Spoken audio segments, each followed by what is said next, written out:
유엔 국제회의장에 믿을 수 없는 일이 벌어졌습니다. 유엔에 설립된 이래로 한 번도 일어나지 않았던 일이라고 전해지죠. 중국의 속국인 한국의 수도는 차이나타운이 되어야 정상이잖아요? 한 중국인 유엔 대사와 외국인 외교관이 비속어까지 주고받으며 서로를 비난하고 있는데요. 중국인 유엔 대사는 한국의 수도는 서울이 아닌 대림동 차이나타운이라며 그곳이 없어지면 한국의 경제가 무너질 것이라는 말도 안 되는 주장을 펼치고 있던 것입니다. 하지만 이어진 외국인 외교관의 일침에 중국인 유엔 대사는 크게 당황하며 다급히 회의를 종료시키고 마는데요.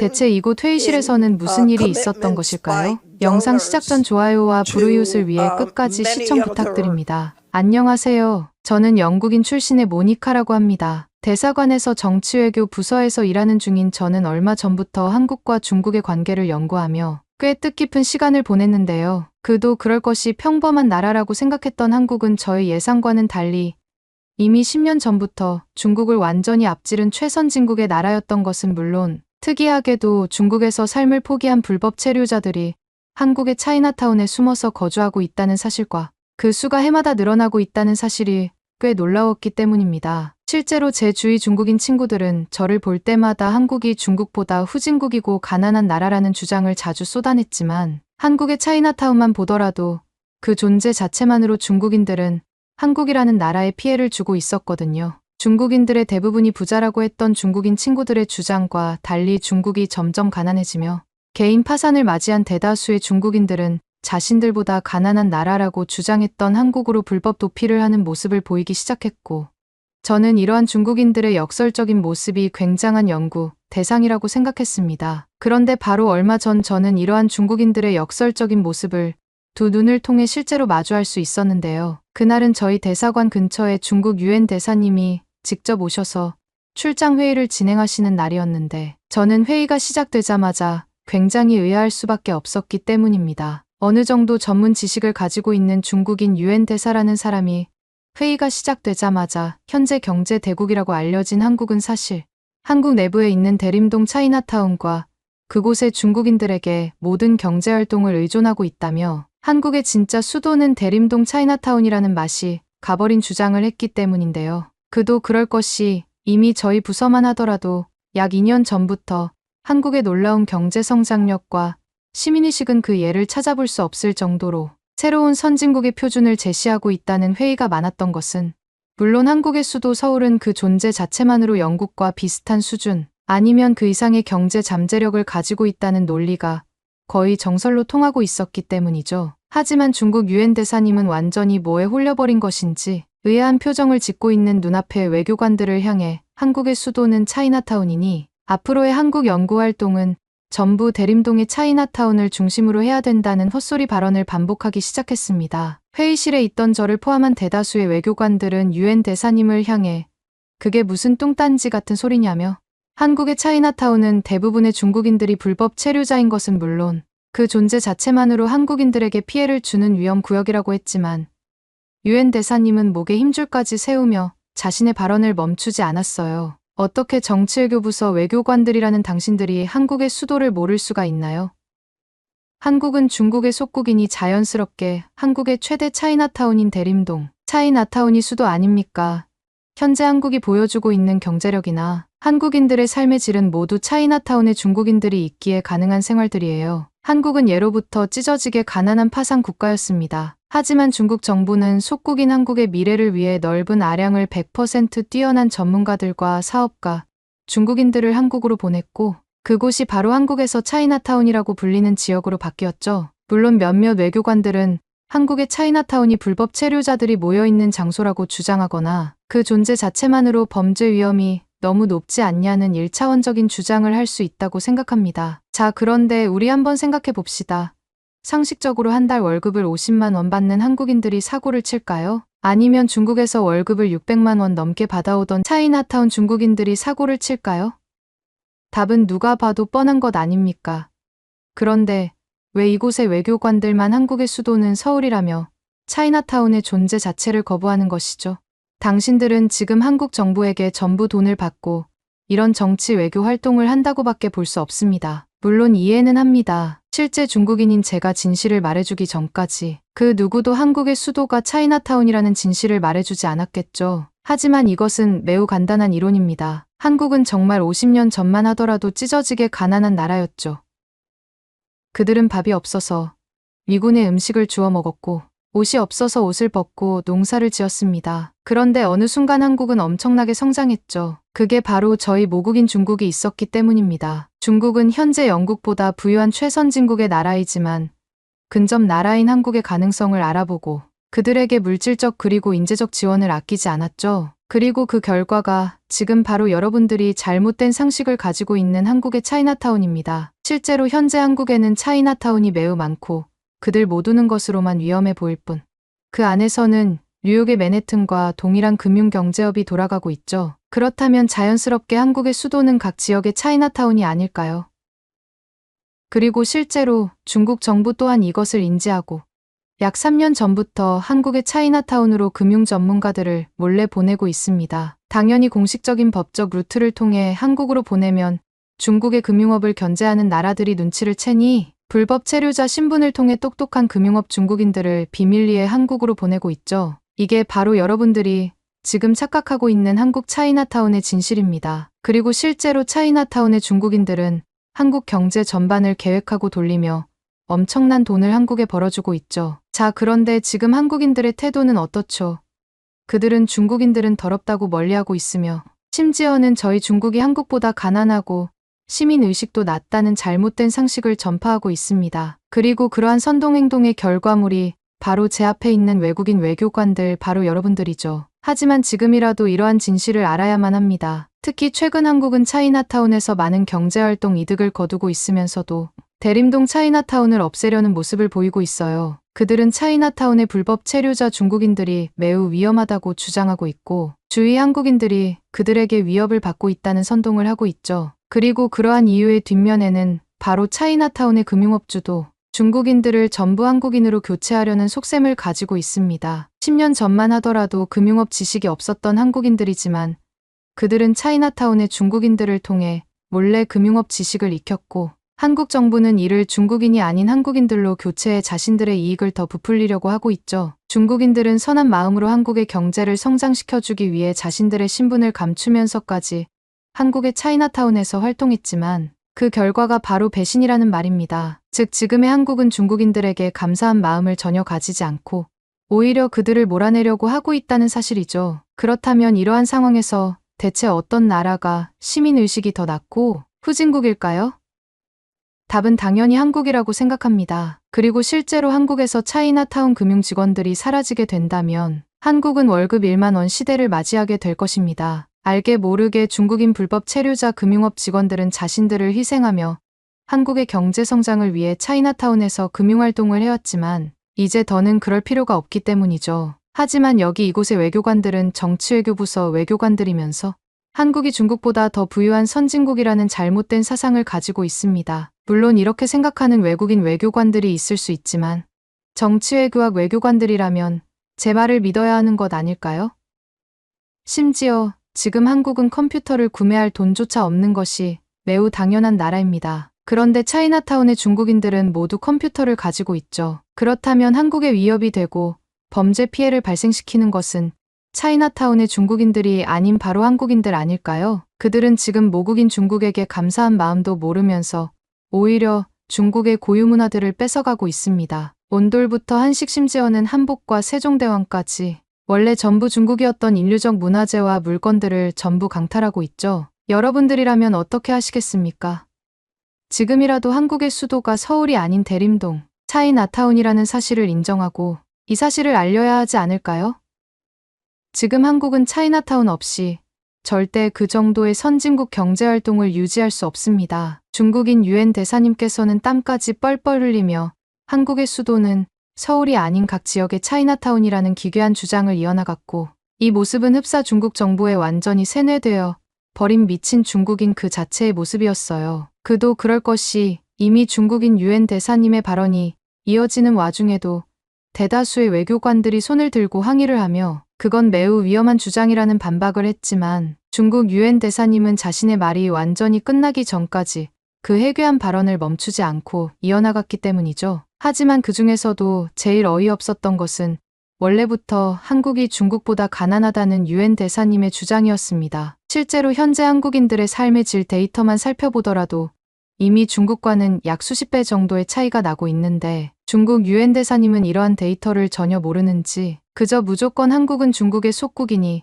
그럼 절대적으로 중국보다 가난하다는 1차원적인 주장을 이어나갔거든요. 특히나 유엔 대사님의 차이나타운에 관한 주장은 자칫 매우 위험한 국가적 관리 주제로 번질 수 있던 내용이었지만 중국 유엔 대사님은 아랑곳하지 않고 그곳의 불법 체류자들이 오히려 한국을 살려주고 있는 것이라며 한국인들이 감사함을 표해야 된다고 했습니다. 가뜩이나 원래부터 말이 통하지 않는 중국인들인데 유엔 대사라는 직책까지 가지고 있으니 한국의 선진국 진실을 알고 있는 저와 같은 외교관들에게는 그 회의 시간 자체가 너무나 쓰레기 같았고 결국 저는 분노가 폭발하고 말았는데요. 그런데 바로 그때였습니다. 상황을 조용히 지켜보고 있던 한 외교관이 직접 앉은 자리에서 손을 들고 중국 유엔 대사님의 말을 끊은 뒤 기가 막힌 반박 질문을 날려버렸거든요. 유엔 대사님, 상식적으로 한국의 차이나타운에 있는 중국인들은 그 어떠한 일자리도 없이 한국인들에게 피해를 주고 있는 단체입니다. 심지어 그들 모두는 중국의 가난한 삶을 모시겨 법을 어기면서까지 한국에 불법 체류하고 있는 것인데요. 그런데 무슨 금융업이니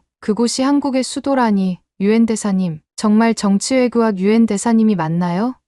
도저히 말이 되지 않는 내용입니다. 외국인 외교관은 다소 무표정한 표정으로 중국 유엔 대사를 향해 반박 질문들을 날렸지만 중국 유엔 대사님은 그것에는 대답하지 않겠다며 답을 회피하는 모습을 보였는데요. 하지만 이어진 외국인 외교관의 발언에 중국인 유엔 대사님은 저 외교관을 당장 자신의 회의에서 끌어내라며 논리적으로 완전히 밀리는 모습을 보이고 말았습니다. 유엔 대사님, 차이나타운이 한국에만 있는 것이 아닙니다. 지금 이 사실은 혹시 알고 계신가요? 전 세계 그 어느 나라라도 차이나타운이 있기는 합니다. 하지만 그 존재 자체가 도시 자체에 긍정적인 영향은 아닙니다. 실제로 한국의 경우 대부분의 차이나타운이 중국에서 불법 체류로 건너온 중국인들이 거주하는 곳으로 변한 지 오래이며 이는 그들이 중국에서의 가난한 삶을 포기하고 한국으로 도망친 그 증거가 되어주고 있죠. 그런데 유엔 대사님께서는 무슨 차이나타운이 한국 금융업의 메카라는 이상한 주장을 하고 계시는데요. 혹시 이러한 팩트를 다 알고 있으면서도 그저 저희를 선동하기 위해 즉석에서 지어낸 이야기 아닌가요? 그게 아니라면 상식적으로 그 이야기에 속을 정상적인 외교관은 단 한 명도 없습니다. 특히나 현재 한국에 있는 차이나타운은 20년도부터 급격히 범죄 활동이 증가해 주변 상인들과 한국인들에게 피해를 주고 있고 국적은 다르지만 이를 바탕으로 만들어진 영화도 존재하고 있어요. 중국인들이라고 상황은 크게 다르지 않다는 말입니다. 그리고 이러한 차이나타운이 생긴 것 자체가 화교인 사람들을 케어하기 위해 시작되었는데 그들이 오히려 한국의 수도 역할을 맡고 있다고 주장하다니 도저히 유엔 대사라는 사람의 발언으로는 믿어지지가 않습니다. 그리고 현재 한국에서는 차이나타운이 아니더라도 중국인들이 한국인들을 대상으로 위협을 주거나 범죄 활동을 저지르는 경우가 해마다 늘어나고 있으며 중국인들의 이러한 모습이야말로 그들이 왜 불법 체류자인지 이유가 되어주지 않을까요? 또 한 가지 황당스러운 것은 시민의식에 대한 부분입니다. 현재 한국인들의 시민의식은 영국 통계청이 발표한 자료에 따르면 3년 전부터 지속적으로 1위를 지켜내고 있어요. 이러한 점수의 항목에는 단순한 경제활동과 인도적인 부분도 존재하지만 제일 큰 부분은 바로 한국인들이 남의 것을 탐하지 않는 선량한 시민의식을 기본적으로 가지고 있다는 사실입니다. 하지만 중국은 지금 최하위 순위를 보이고 있어요. 그리고 실제로 한국에서 거주하는 중국인들은 자신들의 신분이 명확하지 않다는 이유로 한국을 찾는 외국인들의 지갑을 훔쳐가거나 여행 가방을 훔쳐가는 범죄 활동을 서슴지 않고 저지르고 있습니다. 그런데 과연 이러한 상황에서 차이나타운이 한국에게 긍정적인 부분이 있을까요? 저는 절대적으로 아니라고 생각합니다. 심지어 현재 한국은 금융업뿐만 아니라 IT 관련 산업과 디지털 산업, 특히나 반도체 분야 부분에서는 이미 세계 최고 순위를 달리고 있어요. 유엔 대사님의 소설처럼 차이나타운의 중국인들이 한국의 경제를 살리고 있다는 가정 자체가 불가능하다는 사실입니다. 그런데 유엔 대사님의 발언을 조사하던 중 매우 신기한 부분을 발견할 수 있었습니다. 그건 바로 약 2년 전부터 한국의 차이나타운으로 유입되는 불법 체류 중국인들이 큰 폭으로 상승했다는 사실이죠. 왜 그런지 아시나요? 바로 그때부터 중국이라는 나라 자체의 국가 가난함이 가속되어 버린 시점이며 개인 파산자가 급증한 시기이기 때문입니다. 즉 중국이 한국보다 부유하다는 유엔 대사님의 주장과 달리 현재 대부분의 중국인들은 중국에서의 삶을 포기하면서까지 돈을 벌러 한국으로 오고 있다는 말이죠. 그런데 어떻게 한국이 중국의 속국일 수 있을까요? 아니면 유엔 대사님은 지금 그러한 중국인들의 불법적 인식 개선을 위해 거짓말을 하는 것 아닐까요? 또한 이러한 차이나타운의 문제는 한국만의 문제가 아닙니다. 이미 유럽 대부분의 나라들에 있는 차이나타운으로 신분이 보장되지 않는 중국인들이 대거 유입되기 시작했고요. 그들은 단순한 1차 노동만을 하거나 임금 거주민들의 생활용품을 훔치며 하루하루를 살아가고 있어요. 잘못된 상식과 정보를 제공하고 있는 것은 바로 유엔 대사님입니다. 또한 한국과 중국은 이미 경제적 성장의 차이가 엄청나게 많이 나고 있어요. 매우 간단한 예를 살펴보더라도 한국에서의 경우 대부분의 30대들이 300만 원이 넘는 임금을 받고 있는데 지금 중국은 100만 원도 보장되지 않는 심지어는 50만 원도 받기 어려운 경제 상황을 보이고 있습니다. 상황이 이렇다 보니 지금까지 중국은 한국보다 부유하다고 세뇌되어 있던 중국인들도 중국의 가난한 현실을 깨닫고 한국으로 도망치고 있는 것이죠. 그런 상황이 있으니 지금 유엔 대사님도 영국으로 도망쳐서 이딴 쓰레기 회의를 진행하고 있는 것 아닌가요? 그리고 제가 더더욱 화가 나는 부분은 바로 한국의 고유 문화재들을 중국의 것이라고 주장한 발언입니다. 최근 이러한 중국인들이 정말 많아지고 있는데 나이를 먹은 유엔 대사라는 사람도 이런 발언을 하다니 꽤 당황스러운데요. 일단 첫 번째로 한국의 한복이 왜 중국의 것이죠? 한복은 한국에서만 오랜 역사와 전통을 가지고 있는 그들의 문화와 생활력이 깃들어 있는 전통 의복입니다. 이건 단순한 수치적 계산을 뛰어넘어 한국인들의 사상을 보여주고 있는 매우 중요한 의복이에요. 그런데 왜 이게 중국의 전통 의복이죠? 유엔 대사님이 태어난 중국은 자신들의 손을 이용해 스스로 모든 문화를 없애지 않았나요? 그런 추악한 진실을 외부로 알리는 것이 두려워 모두 태워버리지 않았나요? 그렇게 중국의 모든 근본을 없앤 뒤 한국이 중국의 속국이니 한국의 모든 근본 전통이 중국의 것이라고 주장하고 있죠. 지금 이 자리에서 분명히 말씀드리겠습니다. 한국은 중국의 속국이 아니며 경제적 우위로 보더라도 한국이 중국을 앞지른 지 오래입니다. 지금 이 자리에 유엔 대사님을 포함한 또 다른 중국 외교관들이 있다면 제 질문에 대답을 해보세요. 당신들은 한국을 경험해 본 적이 있기는 한가요?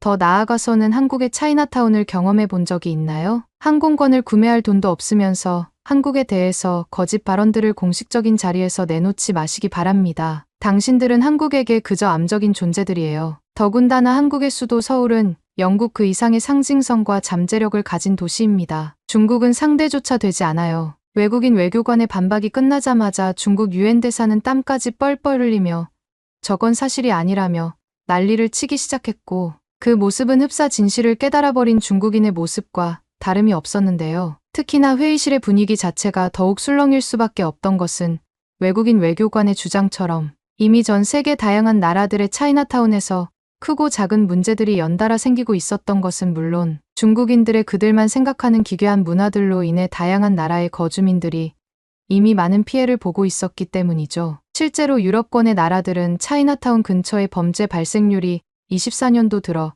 약 785% 이상 증가했을 뿐만 아니라 차이나타운에 숨어서 불법 체류하는 중국인들이 길거리에서 마음대로 생리현상을 해결하는 문제 때문에 도로구역 자체가 폐쇄되어 버리기도 했는데요. 그래서 그런지 회의실의 외교관들은 차이나타운의 진실을 깨닫자 단상 위에 중국 유엔 대사를 향해 야유를 보내기 시작했고 몇몇 외교관들은 한국의 수도는 아름다운 서울이라며 중국 유엔 대사에게 다시금 회의 내용에 대해 해명할 것을 요구하기도 했습니다. 하지만 중국 유엔 대사는 여기서 멈추지 않았는데요. 방금 직전까지 한국의 차이나타운이 서울을 대신하는 수도라고 주장하던 중국 유엔 대사는 더 이상의 억지 주장이 통하지 않자 이번에는 한국이 중국의 속국이니 수도가 어디든 무슨 상관이냐며 모든 지역이 중국의 관할 구역이라는 기괴한 발언을 내뱉었기 때문입니다. 그녀는 현재 한국의 수도라고 알려진 서울은 모국인 중국의 경제적 투자와 지원이 있었기에 가능했던 도시라며 이미 그것만으로도 한국의 차이나타운이 수도라는 주장은 굽힐 이유가 없다고 했고 저 외국인 외교관은 아마도 이 진실을 모르는 것 같다는 발언을 했는데요. 그런데 바로 그때였습니다. 땀을 뻘뻘 흘리며 한국이 중국의 속국이라며 주장하던 중국 유엔 대사의 발언이 진행되어 가던 와중 회의실에 또 다른 구역에서 기습적인 질문이 날아왔기 때문인데요.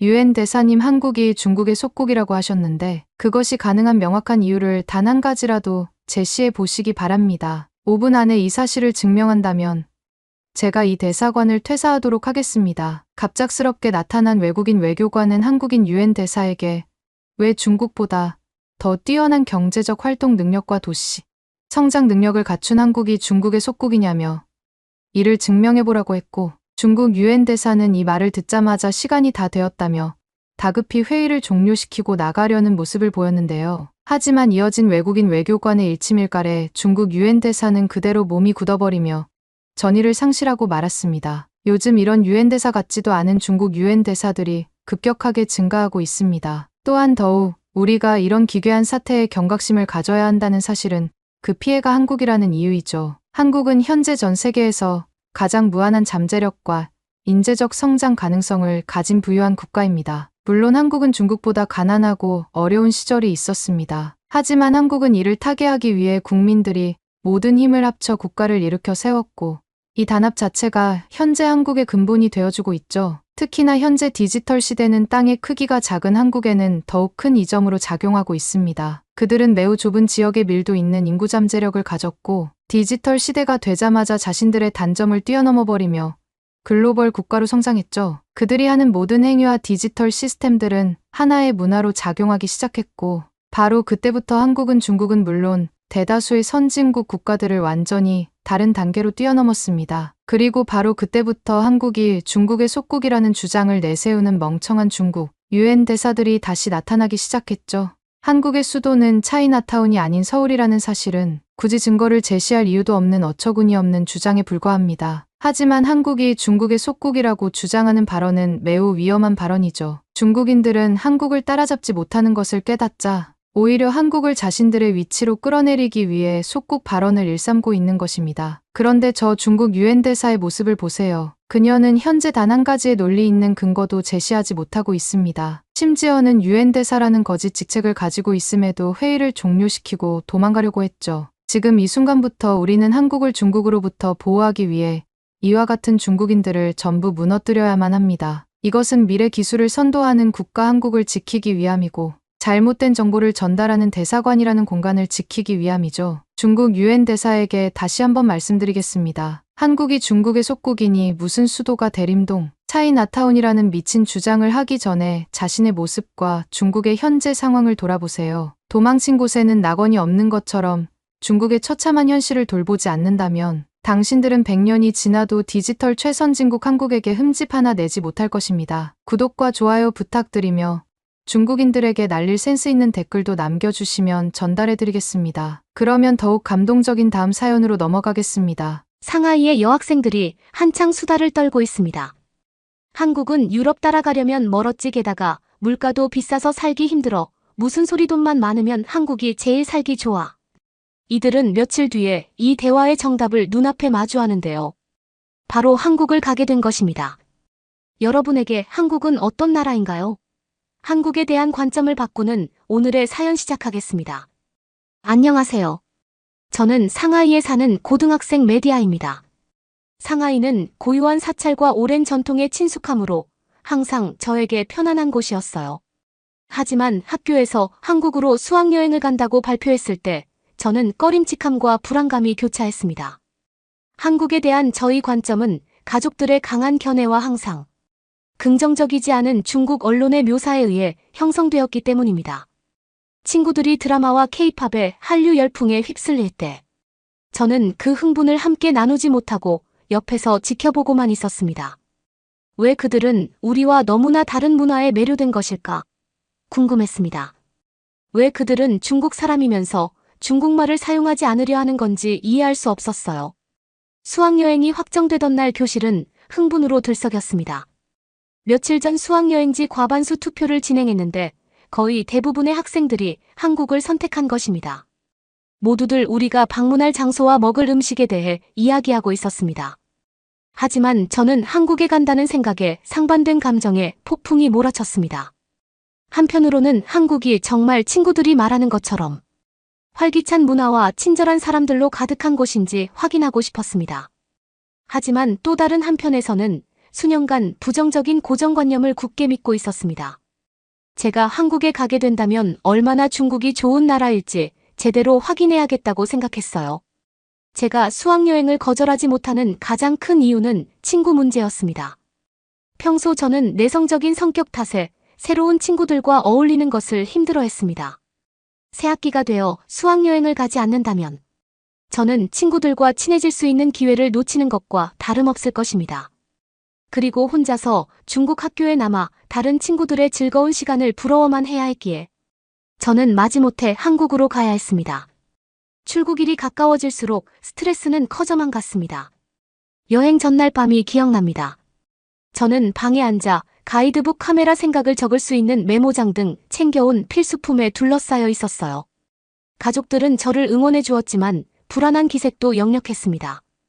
그들도 저와 마찬가지로 한국에 대한 인식과 편견이 형성되어 있었기 때문입니다. 정말 가고 싶니? 메디아 어머니는 걱정 어린 목소리로 물었다. 나는 엄마보다 스스로를 설득하기 위해 고개를 끄덕였어요. 가야 해요.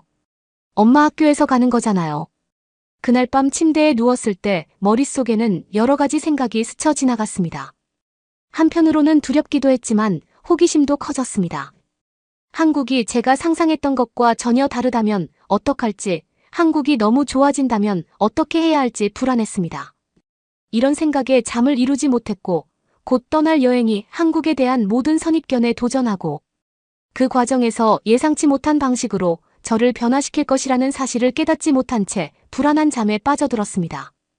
비행기가 서울에 착륙하자 설렘과 긴장감이 뒤섞인 가슴이 두근거렸습니다. 아래 건물과 도로 자동차는 상하이에서 보던 것과 비슷하면서도 너무나도 달라 보였습니다. 공항은 활기차고 활기찬 에너지로 북적거렸고 압도적이면서도 흥미로웠습니다. 각계각층의 사람들이 빠른 한국어로 말을 걸며 서둘러 지나갔습니다.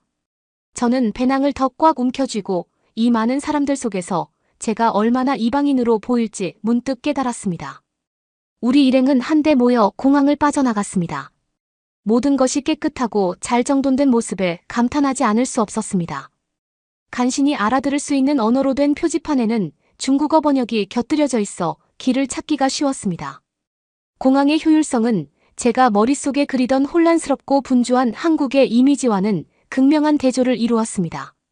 서울 시내로 들어서자마자 가장 먼저 눈에 들어온 것은 청결함이었습니다. 서울은 잘 정돈된 거리와 햇빛을 받아 반짝이는 건물들로 깨끗했습니다. 내가 기대했던 것과는 전혀 다르네라고 생각했던 기억이 납니다. 첫 번째 방문지는 점심을 먹으러 간 전통 한식당이었습니다. 식당에 들어서자마자 향신료와 구운 고기 냄새가 공기를 가득 채우며 군침이 돌았습니다. 중국 요리의 섬세한 맛에 길들여진 저는 한식을 먹어보기가 망설여졌습니다. 하지만 밥과 채소 매콤한 소스가 어우러진 비빔밥을 처음 한 입에 물었을 때 저는 깜짝 놀랐습니다. 그 맛은 제가 익숙해져 있던 은은한 맛과는 전혀 다른 대담하고 풍성한 맛이었어요. 그 맛에 반해 다른 음식도 열심히 먹어보게 되었고 하나하나가 새로운 경험으로 다가왔습니다. 가장 먼저 놀란 것은 한국 식당의 청결함이었습니다. 특히 어느 음식점을 가도 음식을 만드는 조리사들이 모자와 장갑을 쓰는 것은 물론이고 비말이 튀지 않도록 마스크나 위생 입가리개를 하고 있었습니다. 중국의 대부분의 음식점은 청결보다는 음식의 맛만을 강조하는 경우가 있기에 한국의 청결함은 놀라웠습니다. 또한 어느 식당을 가도 잘 갖춰져 있는 화장실은 매우 청결했습니다. 점심 식사 후에는 사진으로만 보던 경복궁을 방문했습니다. 궁궐의 웅장함에 숨이 굳을 것 같았어요.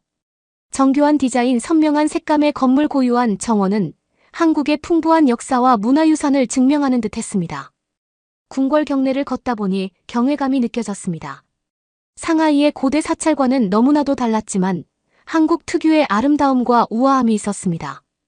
고궁에서 가장 인상 깊었던 점은 고궁을 찾는 사람들의 다양성이었습니다. 많은 서양인을 포함한 전 세계 관광객들이 경내를 돌아다니며 카메라 셔터를 누르고 있었습니다.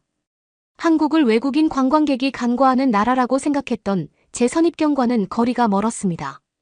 하루가 지나면서 서서히 편견을 버리고 있는 제 자신을 발견했습니다. 만난 한국인들의 따뜻함과 친근함은 한국에서 익숙했던 내성적인 성격과는 극명한 대조를 이뤘습니다. 사람들은 우리에게 미소를 지으며 길을 안내해주고 즐거운 여행이 되기를 진심으로 바라는 듯 했습니다. 하루가 끝나고 숙소로 돌아갈 때쯤 새로운 경험과 볼거리로 머릿속이 빙글빙글 돌았습니다. 서울은 제가 상상했던 것과는 전혀 달랐습니다. 전통과 현대가 어우러진 도시 과거와 현재가 조화롭게 공존하는 곳이었죠. 서울 숙소의 커튼 사이로 아침 햇살이 스며들어 또 다른 하루의 탐험이 시작되었음을 알렸습니다. 준비를 하는 동안 번화한 거리, 인상적인 경복궁 놀랍도록 맛있었던 한식 등 전날의 일들이 머릿속을 가득 채웠습니다. 첫 번째 목적지는 북촌 한옥마을이었습니다. 한국의 전통 가옥인 한옥이 늘어선 좁고 구불구불한 거리를 걷는 것은 마치 시간을 거슬러 올라가는 것 같았습니다. 고풍스럽고 아름답게 보존된 건물들은 멀리 보이는 현대적인 고층 빌딩과 극명한 대조를 이뤘습니다. 평화로운 아침이었고 반 친구들의 부드러운 수다 소리가 마을에서 일어나는 소리와 어우러졌습니다. 우리가 돌아다니는 동안 가이드는 한옥의 역사와 한옥에 살았던 사람들에 대한 이야기를 들려주었습니다. 독특한 곡선형 지붕과 목조 구조의 한옥이 어떻게 한국 문화유산의 일부로 여전히 살아 숨쉬며 소중히 간직되고 있는지에 대해 흥미롭게 들었습니다. 제가 자라온 한국에 대한 고정관념보다 훨씬 더 많은 것이 있다는 것을 새삼 깨닫게 되었습니다. 점심시간엔 또 다른 미식의 모험을 가져다 주었습니다. 이번에는 한국 전통찌개로 유명한 가족이 운영하는 작은 식당을 찾았습니다. 망설였지만 호기심이 생겼습니다. 된장찌개가 나왔고 저는 첫맛을 보기 위해 마음을 다잡았습니다. 찌개는 구수하고 약간 매콤한 맛이 섞여 있었는데 놀랍게도 맛있었어요. 따뜻하고 위로가 되는 이 요리는 중국에서 맛본 어떤 음식과도 달랐습니다. 사실 저는 그동안 한국의 된장과 청국장은 중국을 따라했다고 생각했지만 직접 된장찌개를 먹어보니 완전히 다른 음식이었습니다. 그때 한국 음식이 제가 미처 생각하지 못했던 깊이와 다양성이 있다는 것을 깨달았습니다. 숙소를 나서자 서울의 아침이 상쾌한 바람과 함께 저를 맞이했습니다. 오늘은 자유의 시간이 주어졌고 저는 혼자서 서울을 탐험하기로 했습니다. 유적지와 전통 음식 외에도 한국의 일상이 어떤지 더 많이 보고 싶다는 호기심이 커졌기 때문입니다. 가장 먼저 들른 곳은 한국 편의점이었습니다. 한국 편의점의 전설적인 위상에 대해 들어본 적은 있지만 이 분야에서는 중국이 선구자라고 생각했거든요. 안으로 들어서자마자 저는 놀라울 정도로 다양한 상품에 놀랐습니다. 진열대에는 일반적인 과자부터 멜론맛 우유, 고구마맛 우유, 심지어 옥수수맛 우유와 같은 독특한 제품까지 다양한 상품이 진열되어 있었습니다. 그 다양성은 놀라웠고 창의적인 아이디어에 흥미를 느꼈습니다. 특히 제 눈길을 사로잡은 코너는 다양한 제로 칼로리 디저트였습니다. 건강을 생각하는 소비자들을 위해 편의점이 이렇게 세심하게 배려하는 모습이 인상적이었습니다. 호기심이 발동한 저는 선풍적인 인기를 끌고 있는 바나나, 우유 한 병을 포함해 몇 가지 품목을 골라 카운터로 향했습니다. 그 중에 가장 기억에 남는 간식은 연새우 유생 크림빵이었습니다. 기본 맛부터 초코맛, 말차맛, 황치즈 맛 등등 다양한 종류가 있어서 하나씩 사서 저녁에 친구들과 나눠 먹었습니다. 저와 친구들은 이 빵의 맛뿐만 아니라 종류별로 어떤 맛이 나는지 먹어보며 그날 밤 더 친해질 수 있었습니다. 한국 편의점은 단순히 편리함만을 추구하는 곳이 아니라 새로운 맛과 트렌드를 탐구하는 곳이라는 사실을 새삼 깨달았습니다. 그 후 거리를 걷다가 특이한 그릭 요거트 가게를 우연히 발견했습니다. 클래식한 맛부터 이국적인 맛까지 다양한 종류의 요거트가 진열되어 있어 압도적이었습니다. 친절한 가게 주인은 요거트부터 그래놀라까지 직접 만들고 있다고 자신있게 설명해 주었습니다. 저는 망설임 없이 홈메이드 그래놀라와 꿀을 뿌린 요거트 몇 개를 시식했습니다. 신선하고 기분 좋은 맛에 놀랐고 한국의 디저트 문화가 발전하고 있다는 사실을 깨닫게 되었습니다. 오후에는 유명한 쇼핑 지구로 향했습니다. 거리는 사람들로 북적거렸고 그 분위기는 전염성이 강했습니다. 줄이 길게 늘어선 한 배의 커리를 발견하고 소금빵으로 유명하다는 사실을 알게 되었습니다. 호기심이 발동한 저는 줄을 서기 시작했습니다. 기다린 보람이 있었어요. 빵은 부드러웠고 버터의 풍미가 아주 좋았습니다. 근처 공원에 앉아 소금빵을 먹으며 한국에 대한 인식이 어떻게 바뀌었는지 생각해 보았습니다. 한국은 음식에 있어서도 글로벌 트렌드를 따라잡는 나라였습니다. 서울에서의 나홀로 탐험이 끝나가고 숙소로 돌아가는 길에 저는 만족감과 경이로움을 느꼈습니다. 현대적이고 활기차며 끊임없이 진화하는 한국의 또 다른 면을 발견한 거죠. 한국은 매번 저를 놀라게 했고 제 선입견에 도전하고 새로운 맛과 경험의 세계에 눈을 뜨게 했습니다. 그날 밤 제가 발견한 것들을 반 친구들과 나누면서 저는 며칠 만에 제가 얼마나 성장했는지 깨달았습니다. 다음 날은 역사와 문화가 깃든 경주로 떠났습니다. 가방을 챙기면서 설렘과 호기심이 뒤섞인 기분이 들었습니다. 지난 며칠간 서울에서 한국의 아름다움에 눈을 뜬 터라 경주가 어떤 곳인지 궁금했습니다. 경주로 향하는 버스에 몸을 싣고 자리에 앉아 창밖을 내다보니 도시 풍경이 서서히 시골로 바뀌기 시작했습니다. 여행은 그 자체로 즐거웠습니다. 버스에는 무료 와이파이와 차내 엔터테인먼트 같은 편의시설이 갖춰져 있었는데 생각지도 못했던 기능들이었죠. 편안함과 편리함이 제공되어 여행이 즐겁고 편안하게 느껴졌습니다. 경주에 가까워지자 가이드는 경주의 유구한 역사에 대한 이야기를 들려주었습니다. 성벽 없는 박물관으로 알려진 경주는 한때 고대 신라 왕국의 수도였습니다. 저는 왕과 왕비 전투 보물에 얽힌 이야기에 매료되어 열심히 이야기를 들었습니다. 도착하자마자 가장 먼저 눈에 들어온 것은 도시의 평온함이었습니다.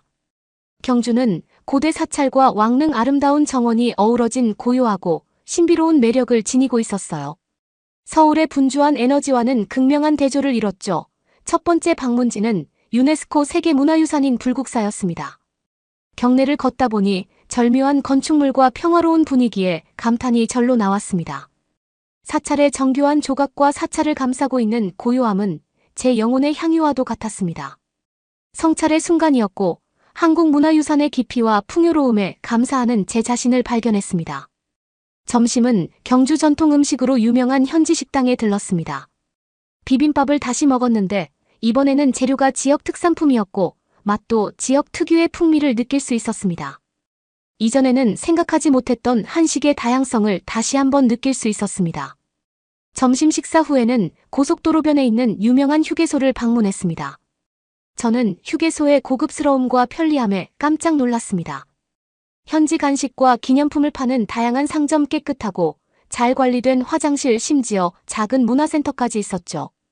중국에서는 경험하지 못한 수준의 환대와 사려, 깊은 배려가 느껴졌습니다. 이날의 하이라이트는 경주의 명물인 황남빵을 먹어본 것이었습니다. 부드럽고 쫄깃한 빵 속에 들어있는 달콤한 팥탕금은 정말 맛있었습니다. 중국 디저트가 뛰어나다고 생각했는데 이 소박하면서도 맛있는 빵은 그 믿음을 깨뜨렸습니다. 찰보리빵과 옥수수 튀김 같은 다른 현지 디저트도 먹어봤는데 하나하나가 즐거운 발견이었습니다. 그날 밤 침대에 누워 한국에 대한 제 인식이 얼마나 달라졌는지 생각했습니다. 저는 고정관념과 오해에 사로잡혀 닫힌 마음으로 이 나라에 왔었습니다. 하지만 이제는 고대와 현대 전통과 혁신이 공존하는 문화에 대한 감탄과 존경으로 가득 찬 마음으로 경주를 떠나고 있었습니다. 여행의 마지막 날은 눈을 뜨게 하는 여행의 정점을 찍기에 적합한 맑고 밝은 날이었습니다. 여행 가방을 챙기면서 제 마음은 만감이 교차하는 소용돌이에 휩싸였습니다. 단 며칠 만에 한국을 바라보는 제 시각이 얼마나 달라졌는지 깨달았습니다. 마지막 날은 해변과 북적이는 시장, 그리고 곧 알게 된 것처럼 놀라운 해산물로 유명한 활기찬 해안도시 부산에서 보냈습니다. 해운대 해변을 따라 걸으며 활기찬 분위기와 탁 트인 바다 전망에 감탄했습니다. 해변에 부딪히는 파도 소리와 주변 사람들의 웃음소리가 마치 인생의 축제처럼 느껴졌어요. 점심은 현지 시장에서 신선한 해산물의 향연이었습니다. 전에는 들어본 적 없는 요리들을 먹어봤는데 하나하나가 다 맛있었어요. 대담하고 신선한 맛은 한국의 풍부한 요리 전통을 증명하는 듯했습니다. 점심 식사 후에는 화려한 언덕 마을인 감천문화마을을 방문했습니다. 알록달록한 색으로 칠하고 다양한 예술품으로 장식한 집들이 색채의 만화경을 만들어내며 눈의 향연을 펼쳤습니다. 좁은 골목길을 거닐며 한때 방치되었던 이 지역을 활기찬 관광 명소로 탈바꿈시킨 사람들의 창의력과 회복력에 경이로움과 감탄을 느꼈습니다. 해가 지기 시작하자 우리는 해변가 카페에 모였습니다. 하늘이 분홍색과 주황색으로 물들면서 바다에 반사되어 숨막힐 듯 아름다운 광경을 연출했습니다. 친구들과 함께한 추억을 되돌아보기에 완벽한 순간이었어요. 이번 여행 전에는 오해와 고정관념에 사로잡혀 한국을 바라보고 있었다는 생각이 들었습니다. 하지만 이제 저는 역사혁신이 풍부한 나라를 보았습니다. 저는 한국 사람들의 따뜻함, 전통의 깊이, 현대 생활의 활기를 경험했습니다. 이번 여행은 단순히 한국을 발견하는 것이 아니라 저 자신을 발견하는 여행이었다는 것을 깨달았습니다. 선입견을 뛰어넘어 다양성 속의 아름다움에 감사하는 법을 배웠죠. 새로운 문화를 탐험하는 즐거움을 발견했고, 열린 마음을 유지하는 것이 얼마나 중요한지 깨달았습니다. 중국으로 돌아가는 비행기에 몸을 싣는 순간 한국을 떠나야 한다는 아쉬움이 밀려왔습니다. 하지만 동시에 감사와 설렘도 느꼈습니다.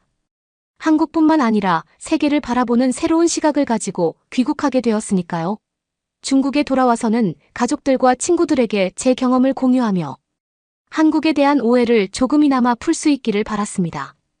제가 방문했던 장소, 맛본 음식, 만났던 사람들에 대해 이야기했습니다.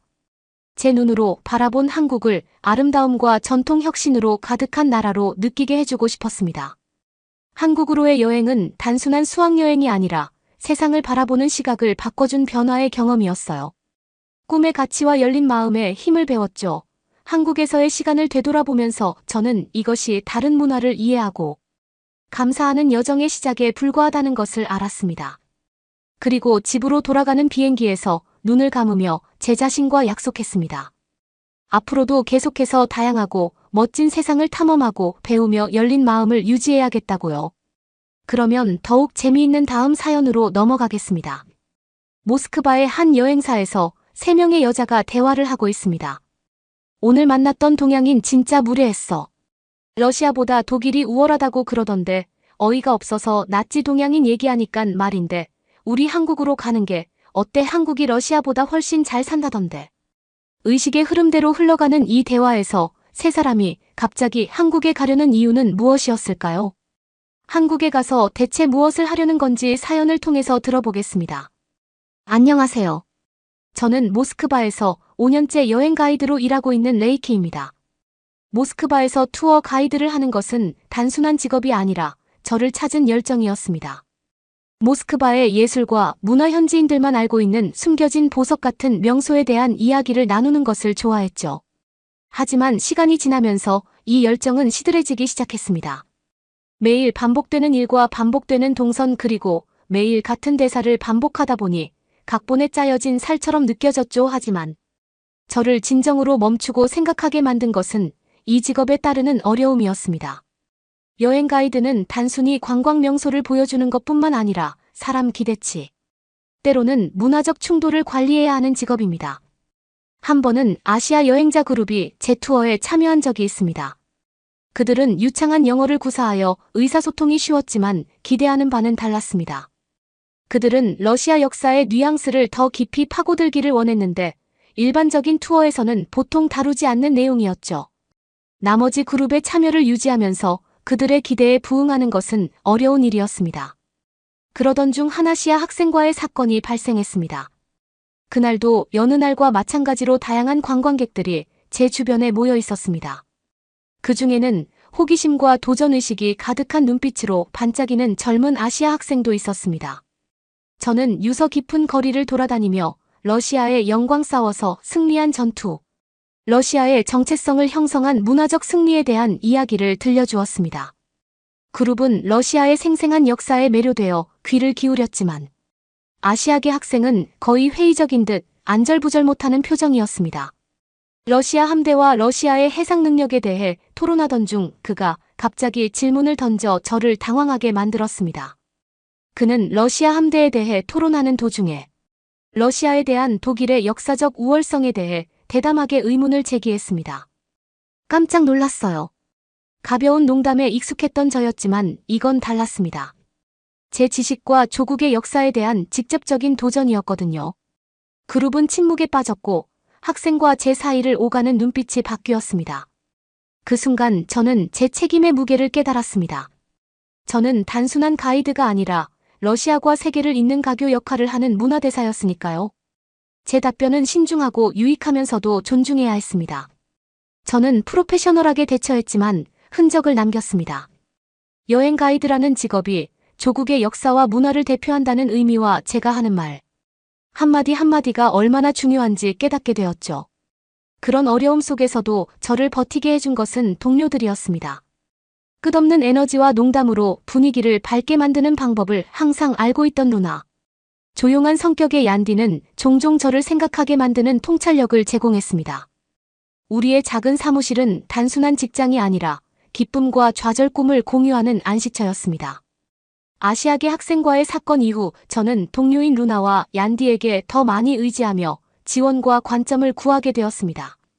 수년간 함께 일하면서 형성된 우리의 유대감은 항상 강했지만 제가 이자기 성찰과 성장의 시기를 헤쳐나가면서 새로운 의미를 갖게 되었습니다. 퇴근 후 늘 하던 수다 중에 한국에 갈 기회가 생겼습니다. 솔직히 말해서 예상치 못한 일이었습니다. 그 전에는 한국에 대해 깊이 생각해 본 적이 없었거든요. 하지만 뭔가 흥미로운 점이 있었습니다. 변화와 새로운 것에 대한 기대감 때문이었을 수도 있고, 단조로움에서 벗어나고 싶은 욕구 때문이었을 수도 있습니다. 그것이 무엇이든 간에 저는 예스라고 대답하고 싶었습니다. 수다를 떨면서 대화는 우리의 개인적인 삶과 꿈포부로 이어졌습니다. 그때 저는 그들의 우정이 얼마나 소중한지 깨달았습니다. 그들은 단순히 일과를 함께하는 동료가 아니라 제 커리어를 함께하는 동반자였습니다. 한국 연수 프로그램에 선발되었을 때 우리의 유대감은 더욱 강화되었습니다. 함께 여행하고 새로운 문화를 경험하고 새로운 업무 방식을 배울 수 있다는 생각에 설레는 마음이 들었습니다. 우리는 이 경험을 통해 얻고자 하는 것, 기대하는 것, 우려하는 것들에 대해 끝없이 이야기했습니다.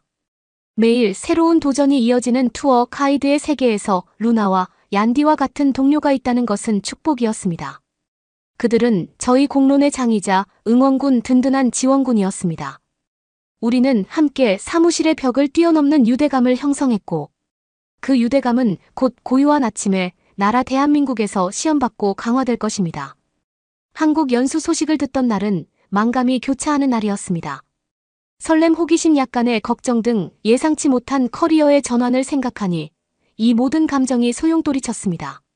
루나와 얀디는 이러한 감정을 공유했고, 우리는 함께 모스크바의 익숙한 거리에서 수천 마일 떨어진 번화한 도시 서울로 떠나는 여정을 시작했습니다. 서울에 도착했을 때 마치 다른 세계에 들어선 것 같았습니다. 처음 며칠은 정신없이 바빴습니다. 우리는 따뜻하고 친절한 한국 전문가들을 소개받았고, 그들도 우리만큼이나 우리에게서 배우기를 열망했습니다. 워크숍, 세미나 현장 견학 등 한국의 관광 및 고객 서비스에 대한 접근 방식을 더 깊이 이해할 수 있는 다양한 일정으로 하루하루를 보냈습니다. 교육에서 가장 인상 깊었던 점은 효율성과 혁신에 대한 강조였습니다. 한국 관광산업은 여행객의 원활한 경험을 보장하기 위해 모든 세부 사항이 세심하게 계획되어 있었습니다. 첨단 예약 시스템부터 여행객에게 정보를 전달하는 방식까지 모든 것이 여행자를 염두에 두고 설계되었습니다. 서울에서는 기차 시간표부터 관광 정보까지 모든 것이 정확하고 명확하게 정리되어 있었습니다. 이러한 세심한 배려 덕분에 여행자들은 언어 장벽이나 문화적 차이에 관계없이 쉽게 도시를 탐색할 수 있었습니다. 반면 모스크바의 관광 인프라는 견고하긴 하지만 이러한 수준의 효율성이 부족한 경우가 많았습니다. 인기 명소의 긴 대기열 혼잡한 투어, 가끔씩 발생하는 대중교통의 혼란은 일반적인 문제였습니다. 한국 모델에서 영감을 얻은 루나, 얀디와 저는 투어의 이러한 측면을 개선할 수 있는 방법을 브레인스토밍하기 시작했습니다. 우리는 보다 체계적인 여행 일정을 도입하고 더 나은 커뮤니케이션을 위해 디지털 도구를 통합하고 관광객 인파를 보다 효과적으로 관리할 수 있는 방법을 찾는 것에 대해 논의했습니다. 하지만 저희를 감동시킨 것은 기술적인 측면뿐만 아니라 진정으로 돋보인 것은 한국인의 환대였습니다. 여행객 한 명 한 명이 환영받고 소중히 여겨진다는 느낌을 받을 수 있도록 배려하는 따뜻함과 진심이 느껴졌어요. 환대는 단순히 서비스를 제공하는 것이 아니라 관계를 형성하고 기억에 남는 경험을 제공하는 것이라는 생각은 모스크바에 가져오고 싶었습니다. 교육에는 문화적 몰입도 포함되었습니다. 경복궁과 북촌 한옥마을 같은 유적지를 방문해 한국의 유구한 역사와 전통에 대해 배웠습니다. 김치를 직접 담그고 전통다도 체험도 했습니다. 이러한 경험을 통해 한국인의 생활 방식을 엿볼 수 있었고 한국의 문화와 사람들을 사랑하게 되었습니다. 한국에서의 하이라이트는 어학원 방문이었습니다. 한국어를 배우기 위해 전 세계에서 온 학생들이 모여있는 이 학교는 문화의 용광로였습니다. 이곳에서 저는 문화적 격차를 해소하는데 언어가 얼마나 중요한지 깨달았습니다. 어학원에서는 한국어뿐만 아니라 다양한 외국어들을 배울 수 있는 강의가 마련되어 있었습니다. 한국어를 제외한 다양한 외국어 강의에는 많은 한국인 학생들이 있었습니다. 외국어 습득에 대한 한국인들의 헌신적인 노력은 저에게 영감을 주었고 투어 가이드로서 제 자신의 언어 능력을 향상시키고자 하는 동기를 부여했습니다. 여행 가이드가 아닌 사람들도 자신의 외국어 능력을 부단히 향상시키는 것을 보며 여행 가이드로서의 큰 울림을 받았습니다. 모스크바에 돌아와서도 서울에 대한 생생한 기억은 여전히 제 머릿속에 생생합니다. 북적이는 거리 전통과 현대가 조화롭게 어우러진 모습. 흠잡을 데 없는 관광 산업의 효율성은 저에게 지울 수 없는 흔적을 남겼습니다. 이러한 경험을 되돌아보고 러시아에서 배운 것을 어떻게 업무에 접목할 수 있을지 고민할 때였습니다. 이를 위해 동료 가이드들을 대상으로 한 1년의 교육 세션을 통해 한국에서 얻은 인사이트를 공유했습니다. 틀에 박힌 투어를 넘어 여행자와 진정한 관계를 맺기 위해서는 문화적 감수성이 중요하다는 이야기를 나눴습니다. 우리는 각 투어를 독특하고 기억에 남는 경험으로 만들기 위해 동료들에게 개인적인 이야기와 현지 인사이트를 공유하도록 독려했습니다. 그렇게 해서 떠올리게 된 것이 문화교류였습니다. 한국에서 우리는 다른 문화에 대해 직접 배우는 것의 아름다움을 경험했습니다. 모스크바에서도 여행객들에게 비슷한 경험을 선사할 수 있다는 것을 깨달았습니다. 그래서 현지 음식 시식 전통 공방 방문 기초 언어 수업 등 여러 요소를 적용해 도입하게 되었습니다. 이러한 변화를 적용하자 여행자들의 반응은 압도적으로 긍정적이었습니다. 여행객들은 매끄러운 구성 세심한 배려 깊이 있는 문화적 통찰력을 높이 평가했습니다. 우리의 노력이 결실을 맺어 여행객들의 여행 경험에 변화를 가져왔다는 사실에 보람을 느꼈습니다. 하지만 변화는 외형적인 것만이 아니었습니다. 개인적으로도 한국에서의 경험은 제 업무에 대한 접근 방식을 변화시켰습니다. 더 열정적으로 여행자들과 소통하게 되었죠. 도시를 소개하는데 더 큰 자부심을 갖게 되었고, 업무에 따르는 어려움에 대해 더 인내심을 갖고 이해하게 되었죠. 그 순간 한국 여행의 진정한 가치를 깨달았습니다. 새로운 기술을 배우거나 다른 문화를 탐험하는 것만이 목적이 아니었죠. 예상치 못한 곳에서 영감을 얻고 전문가로서 그리고 한개인으로서 성장하는 것이었습니다. 다양하게 시도했던 변화 중 또 하나는 기술을 통해 여행자 경험을 개선하는 것이었습니다. 서울에서 본 디지털 도구에서 영감을 받아 투어용 앱을 도입했습니다. 이 앱에는 상세한 여행 일정 실시간 업데이트 인터랙티브 지도가 포함되어 있었습니다. 여행객들은 편리함과 현대적인 감각을 더해준 이 앱에 큰 호응을 보였습니다. 또한 투어를 맞춤화하는 데 집중했습니다. 한국에서는 각 체험이 개인에게 맞춤화된 느낌을 준다는 점이 인상적이었습니다. 여행객의 관심사와 선호도에 대해 더 많이 물어보기 시작했고, 이를 통해 투어의 일부를 취향에 맞게 맞춤화할 수 있었습니다. 예술 애호가를 위한 가우디의 건축물을 더 깊이 들여다보거나 미식가를 위한 숨겨진 타파스 바를 우회하는 등 이러한 개인별 맞춤화는 각 투어를 특별하고 독특하게 만들었습니다. 한국에서의 교육에서도 지속적인 학습과 개선의 중요성을 강조했습니다. 이에 자극을 받아 팀을 위한 1년의 지속적인 워크숍을 시작했습니다. 이 워크숍에서는 역사와 문화부터 고객 서비스 언어 능력에 이르기까지 다양한 주제를 다루었습니다. 목표는 여행 가이드인 우리가 항상 성장하고 여행객에게 최고의 경험을 제공하기 위해 항상 노력하는 것이었습니다. 한국의 효율성과 친절함을 모스크바에 도입하기 위한 노력에 어려움이 없었던 것은 아닙니다. 새로운 아이디어를 다룬 문화와 운영 환경에 적용하려면 창의력과 인내심이 필요했습니다. 하지만 이러한 도전을 극복하면서 우리는 투어 가이드로서 뿐만 아니라 팀으로서도 성장했습니다. 이러한 변화는 투어를 넘어선 파급 효과도 가져왔습니다. 도시의 다른 여행사들도 저희의 변화를 주목하고 비슷한 관행을 도입하기 시작했습니다. 한국에서의 경험이 모스크바의 관광 산업을 전반적으로 향상시키는데 도움이 되고 있다는 사실에 뿌듯함을 느꼈습니다. 이 여정을 되돌아보니 제가 얼마나 성장했는지 깨닫게 됩니다.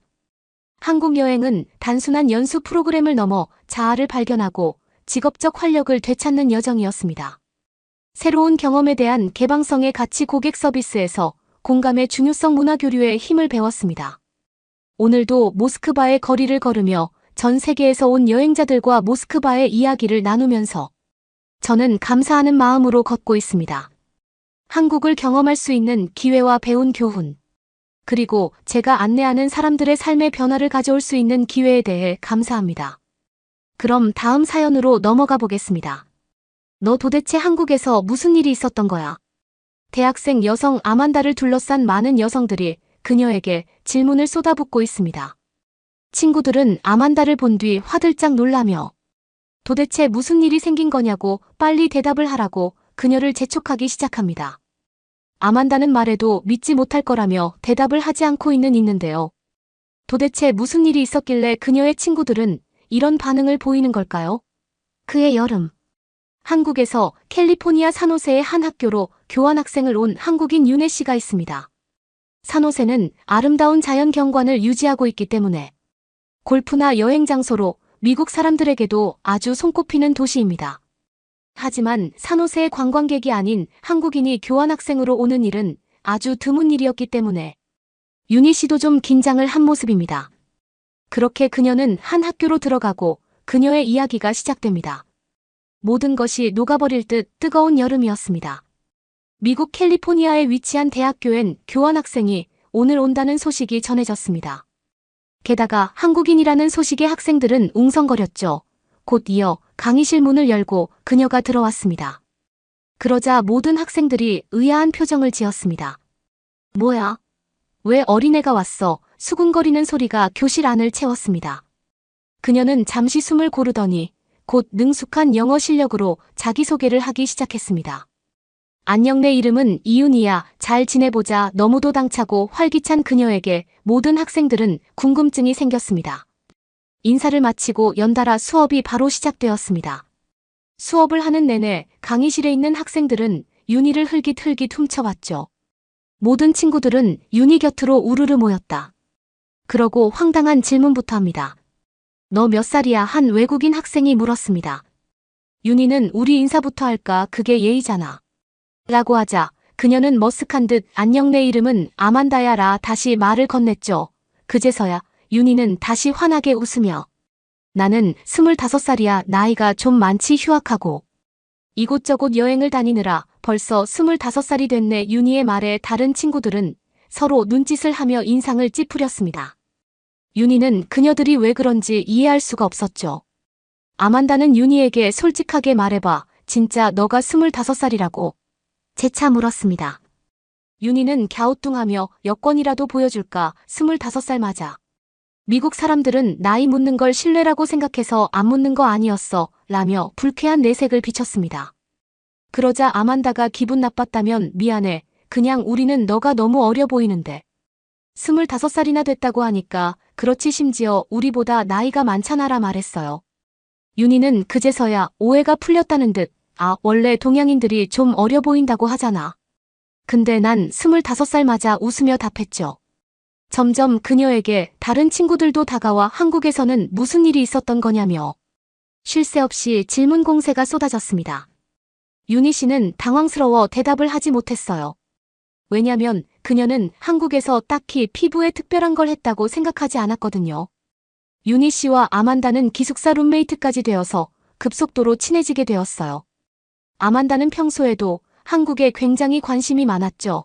특히 한국의 뷰티에 대한 것들이었어요. 그녀는 윤희 씨가 쓰는 한국 화장품들을 늘 궁금했던 거라 한번 써보고 싶었지만 망설이고 있었습니다. 윤희는 그런 아만다를 눈치챘는지 난 혹시 몰라 여러 개 가지고 왔으니 이건 너에게 선물할게 하며 그녀와 같은 화장품을 한아름 건넸습니다. 아만다는 처음에 왜 나에게 이걸 무료로 주는 건즉 의구심을 가졌어요. 그런데 윤희가 한 구분 나누는 게 미덕이라고 배워라 말하더군요. 그녀의 말에 아만다도 선물을 건네받았고 뛸 듯이 기뻐했어요. 촉촉한 기초 화장품부터 색조 화장품까지 다양하게 선물 받았죠. 아만다는 올해 받은 것 중에 가장 근사한 선물이라며 좋아했습니다. 윤희 씨는 한국에 관심이 많은 아만다와 다른 친구들에게 한국에서 있던 것들에 대해 이것저것 친절하게 매번 답변을 해주었습니다. 그리고 왜 이곳으로 오게 되었는지 말해주었죠.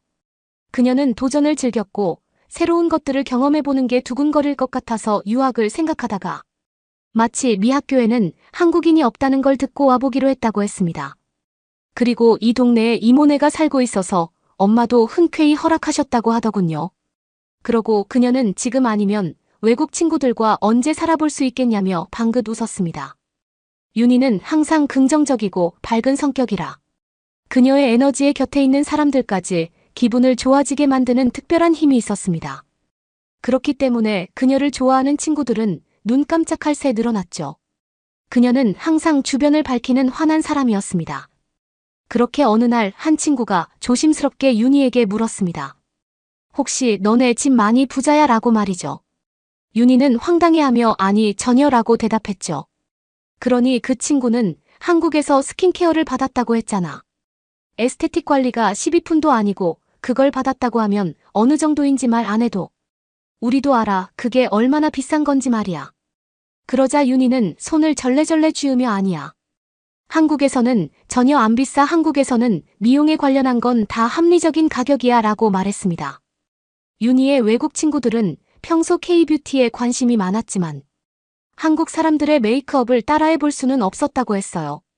그 이유는 한국인의 메이크업 스타일은 깨끗한 피부를 바탕으로 해서 가볍고 투명하게 하는 편인데 미국에서는 아무리 백인이라고 해도 해가 워낙 강하기 때문에 주근깨는 기본이고 건조한 상태였기 때문이었죠. 그러자 윤희는 그 이유는 아마 피부 타입이 달라서 그렇다고 했습니다. 한국인은 피부가 미국인에 비해 두껍기 때문에 자외선에 강하다고 설명해줬죠. 미국인들은 얼굴에 잡티가 유난히 많이 나는 까닭에 한국식 메이크업을 해보고 싶어도 그 피부 표현을 따라갈 수가 없다고 안타까워했어요. 그러자 그녀는 한국의 마스크팩을 정말 많이 가져왔다며 친구들에게 나눠주었습니다. 그녀가 말한 대로 또 베풀었죠. 친구들은 소리를 질렀습니다. 왜냐하면 한국의 마스크팩은 미국 20대 여성들 사이에서도 꼭 사고 싶은 필수템으로 꼽히는 아이템이었기 때문이에요. 아만다와 윤희 그리고 친구들은 날이 갈수록 더 가까운 사이로 발전하게 되었습니다. 하루는 아만다가 윤희에게 더 솔직한 걸 물어도 되냐 말했어요. 윤희는 당연하다고 말했죠. 혹시 성형을 어디 한지 물어봐도 돼? 나도 한국에 가서 꼭 성형을 해보는 게 꿈이거든. 얼마 정도를 모으면 될까? 아만다의 조심스러운 그 질문에 윤희는 호탕하게 웃으며 자신은 전혀 성형을 한 것이 아니라고 했죠.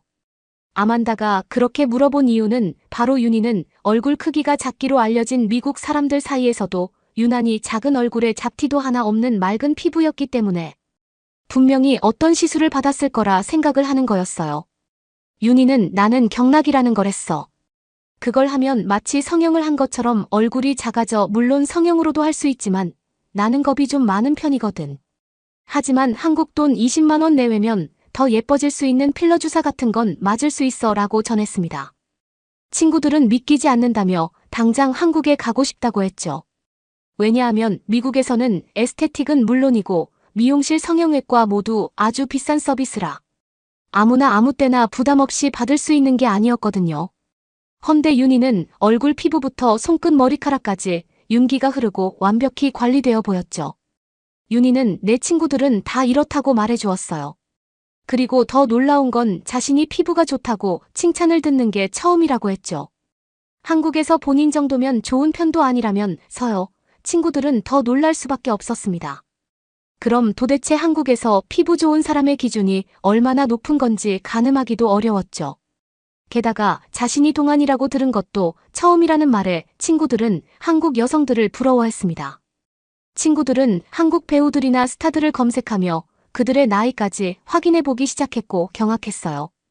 생각했던 것보다 다들 너무 나이가 많았던 거였죠. 미국 사람들은 청소년기가 지나가면 갑자기 확성장을 해버리기 때문에 어린 시절의 얼굴과 아주 많이 달라지는 경우가 많은데 한국 사람들은 어린 시절 모습 그대로 몸만 크는 것 같다고 말했습니다. 이 학교에서는 한국인 윤희 말고는 일본, 중국 등 다른 아시아 국가에서 온 친구들은 상당히 많았습니다. 그런데 윤희만 유독 다른 피부를 가져서 친구들 사이에서 이토록 이슈가 된 거였어요. 일본인 친구들이나 중국인 친구들도 그녀에게 한국 화장품 브랜드 추천을 받아 구매 대행을 하게 됐습니다. 게다가 그녀들은 한국 사람들은 스타일이 굉장히 좋다고 생각했어요. 미국 사람들은 사실 옷에 크게 관심이 없는 편인데 한국 사람들은 트렌드를 잘 따라가고 누구나 옷을 정말 잘 입는다고 생각했어요. 그렇게 그녀의 친구들은 하나 둘 윤희가 입는 옷 스타일을 따라하기 시작했고 윤희가 하면 학교에 유행이 되며 번졌습니다. 그렇게 한 학기가 거의 끝나가던 어느 날 윤희가 한국에 가기 전에 이모네 식사 초대를 받았는데 친구들에게 다 함께 가자고 말했습니다. 친구들은 한식을 처음 먹어보는 거라 기대되는 마음이 들떴죠. 그날은 기숙사가 아닌 이모네 집에서 하루 자기로 사전에 학교의 허락을 받고 그렇게 윤희의 이모 집으로 향했습니다. 그런데 윤희는 잠깐 어디 들를 데가 있다며 들렀다 가자고 했습니다. 그러더니 꽃과 디저트 집에 각각 들러 사서 나왔죠. 솔직히 그녀의 친구들은 여기저기에 들르는 것도 귀찮기도 했고 어차피 음식을 먹으러 가는데 또 음식을 더 사가는 것인지 갸우뚱했습니다. 곧 윤희 이모네 집에 도착했고 초인종을 눌렀습니다. 이모 저 왔어요. 윤희가 말하는 동시에 집에 문이 열렸습니다. 윤희의 친구들은 더 깜짝 놀랐죠. 이모가 이미 큰아들 둘을 둔 나이라고 들었는데 전혀 그렇게 보이지 않을 만큼 이모 역시 동안이었던 거였죠. 윤희가 말했던 동양인들은 대부분 어려 보인다는 소리를 듣는다는 것이 실제라는 걸 알았습니다. 윤희는 아까 샀던 꽃과 디저트를 사서 이모에게 건넸고 친구들에게 여기서는 신발을 벗는 거라고 알려줬습니다. 친구들은 당황할 수밖에 없었어요. 미국에서는 실내에서 신발을 벗는 게 정말 이상하게 느껴졌거든요. 눈치를 살피고 있는 친구들을 눈치챈 윤희가 괜찮다고 벗으라고 이야기해주자 그제서야 하나 둘 신발을 벗기 시작했습니다. 아주 어색해했죠. 친구들이 조심스럽게 이모네 집의 바닥을 디뎠는데 친구들은 놀란 듯 서로를 바라봤어요. 그 이후로는 미국의 바닥은 아주 차가운데 이모네 집은 따뜻함이 느껴졌어요. 윤희에게 친구들은 무슨 문제가 있는 건 아닌지 걱정했죠. 그러자 윤희가 이 집은 한국식으로 지어졌어. 바닥에 온돌이라는 게 깔려 있어서 공기를 순환시키고 또 따뜻함이 유지되라고 말이에요. 처음엔 살짝 까치발을 든 채로 집안을 걸어 다니는 게 어색해만 하던 친구들은 곧 생각보다 편하다며 이야기했어요. 이모의 집 바닥은 정말 깨끗했죠. 친구들의 양말에 더러운 게 하나도 묻지 않을 정도로요. 미국에서는 바닥을 대걸레 같은 걸로 수시로 닦긴 하지만 그래도 바닥을 또 닦을 때 계속해서 더러운 것들이 묻어나옵니다. 그래서 러그를 깔거나 그 러그를 수시로 세탁해야 합니다. 그렇기 때문에 바닥은 깨끗한 곳이란 인식이 없거든요. 그래서 윤희의 이모집 바닥은 그녀들에겐 신선한 충격이었죠. 그녀들이 집안을 둘러보며 이야기를 나누고 있을 때 윤희의 이모가 밥이 다 되었다고 불렀습니다. 손을 씻고 식탁에 앉았죠. 친구들 눈이 휘둥그레졌습니다. 마치 무지개를 보는 것처럼 모든 색이 다 놓여진 한식을 처음 본 순간이었으니까요. 한국 음식은 어떤 메뉴든 채소를 골고루 이용했어요. 근데 그 재료들이 따로 노는 것이 아니라 오색 조화가 이루어져 있었습니다. 윤희의 친구들은 너나 할 것 없이 사진 동영상 촬영을 했죠. 미국은 각자 식재료를 따로 구워서 세팅하거나 먹고 싶은 채소를 위에 얹어 먹어요. 메뉴 한두 개를 가운데 두고 각자의 접시에 먹거나 대부분 개인 접시에 각자 먹을 것만 놓고 먹는 식사의 문화와 너무 다른 식탁이었죠. 셀 수 없이 많은 그릇 위에 모두 다른 음식이 놓여져 있었습니다.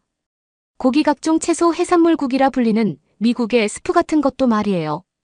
영양적으로도 완벽한 모습이었는데 그 식탁을 보고선 왜 한식이 최근 세계적으로 이슈가 되는지 알게 되었다고 했습니다. 이렇게 몸에 좋은 음식을 생활 속에서 섭취를 하는데 반해 미국에서는 대부분 패스트푸드나 밀가루 튀김으로 된 음식이 주된 식습관이었기 때문이었어요. 샐러드가 있더라도 드레싱을 많이 뿌리기 때문에 칼로리가 상당히 높죠. 윤희는 한국 전통의 문화들을 설명해 주겠다고 했습니다. 한국은 메뉴를 다 같이 나눠 먹는 공유의 문화를 가지고 있다고 했어요. 처음엔 그게 비위생적일 거라 생각했지만 자신이 먹고 싶은 메뉴를 덜어 먹으면 된다는 소리에 그녀들은 바로 납득을 했죠. 젓가락질을 못하는 그녀들을 위해 이모는 포크도 함께 준비해 주셨어요. 한식은 포크로 먹긴 쉽지 않았습니다. 그래도 모든 메뉴가 신선하고 맛있었죠. 또 그들이 놀란 건 바로 한국의 쌀밥이었어요. 그동안 기름진 볶음밥이나 브리토 속에 들어간 쌀과는 차원이 다른 밥이었죠. 윤기가 흘렀고 마치 서로 붙어 떨어지지 않는 푸딩처럼 아주 촉촉한 식감이었거든요. 아만다와 친구들은 쌀은 다 똑같은 쌀이라 생각했는데 그날 이후로 쌀도 다 같은 쌀이 아니라는 걸 알게 되었습니다. 윤희의 친구들은 한국의 문화는 알수록 너무 재미있다며 몇 개 더 알려달라고 했습니다. 그러자 윤희는 한국은 예의라는 것을 가장 중시하는 나라라고 생각하면 된다 고 했습니다. 친구들은 의아했죠. 미국인들에게 예의는 타인을 향한 매너 정도로 이해하고 있었거든요. 구체적으로 예의라는 게 무엇이냐 물으니 윤희는 예시를 들어주겠다 했습니다. 초대받은 집에 방문할 때 빈손으로 가지 않는 것도 예의 중 하나라고 말해줬습니다.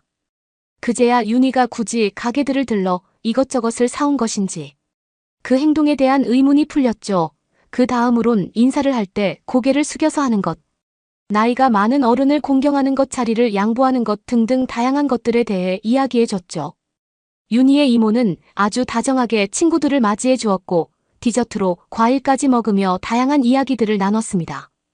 그 저녁은 어느 때보다 행복하고 가득 찬 저녁이었죠.